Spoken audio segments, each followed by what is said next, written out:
Hello guys, kumusta na po kayong lahat? So ngayon po ay summer na dito sa South Korea. Ayan, sobrang init po ngayon dito sa loob ng factory. Ayan, pakita ko po sa inyo. Yun, mag-alas 6 na ng hapon. Oh, oh, 42 degrees Celsius. Ayan, sobrang init guys.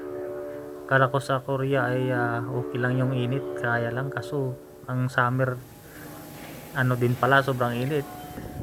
Parang Middle East lang kasi malakas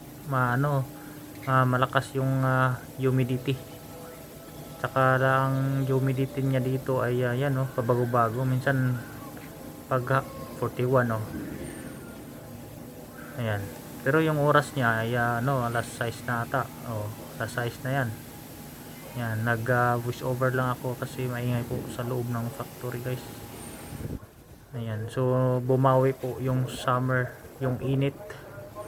Pag summer summer season, sobrang init din pala dito.